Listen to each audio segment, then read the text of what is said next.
ঢাকা দক্ষিণ সিটি কর্পোরেশনের মেয়র হিসেবে বিএনপি নেতা ইশাক হোসেনকে শপথ পড়ানোর দাবিতে নগর ভবনের সামনে আজও বিক্ষোভ করছেন তার কর্মী সমর্থকরা।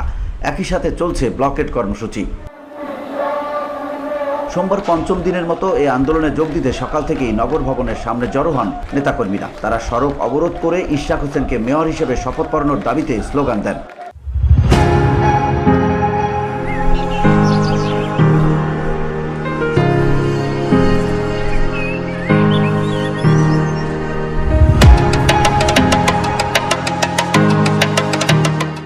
বিক্ষোভকারীদের অভিযোগ, আইন উপদেষ্টা ও স্থানীয় সরকার উপদেষ্টার কারণে ইশাক হোসেনকে শপথ পড়ানো হচ্ছে না।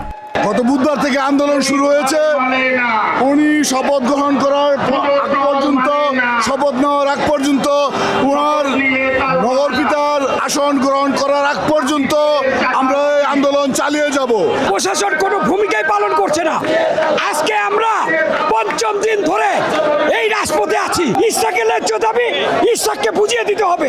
কোর্ট নির্ধারণ করে দিয়েছে মেয়র ইশাক হোসেনকে মেয়র ঘোষণা করেছে, কিন্তু আমরা দেখছি আজকে এই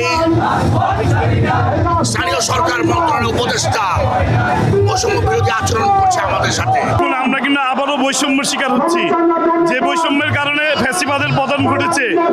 আমরা দেখতে পাচ্ছি আদালতের রায় হয়েছে, গেজেট প্রকাশিত হয়েছে, কিন্তু মেয়র ইঞ্জিনিয়ার ইশাককে তার দায়িত্বে এখনো বসতে দেওয়া হচ্ছে না। এটা কি বৈষম্য নয়? আমরা যতক্ষণ না পর্যন্ত মেয়র ইঞ্জিনিয়ার ইশাককে তার শপথে বহাল রেখে তাকে শপথ বাক্য পাঠ করে না হবে, আমরা ঢাকা শহর অচল করে দেব।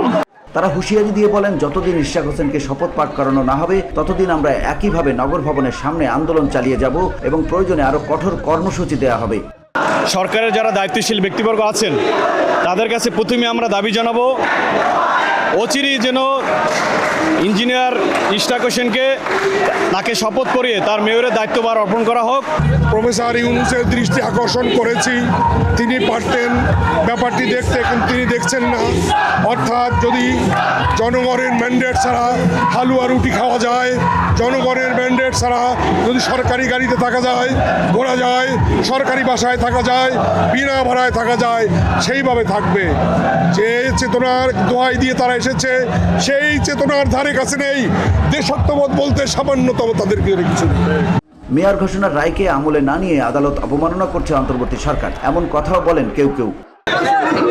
এখন আমরা বুঝতেছি যে এই সরকার, এই আওয়ামী লীগ সরকারের মতন দীর্ঘদিন ক্ষমতা থাকার জন্য একটি ষড়যন্ত্র করেছে বলে আমরা মনে করছি। না হলে একটা মীমাংসাধী রায়, উচ্চ আদালতের রায় নির্বাচন কমিশনের গেজেট আকার প্রকাশ করে এটা কেন তারা শপথ গ্রহণের গড়িমসি করতেছে। উল্লেখ্য, গত 27 মার্চ ইশাককে মেয়র ঘোষণা করে রায় দেয় ঢাকার প্রথম যুগ্ম জেলা জজ ও নির্বাচনী ট্রাইব্যুনাল। আদালতের রায়ের পর ইশাককে ঢাকা দক্ষিণ সিটি কর্পোরেশনের মেয়র ঘোষণা করে 27 এপ্রিল গেজেট প্রকাশ করে নির্বাচন কমিশন।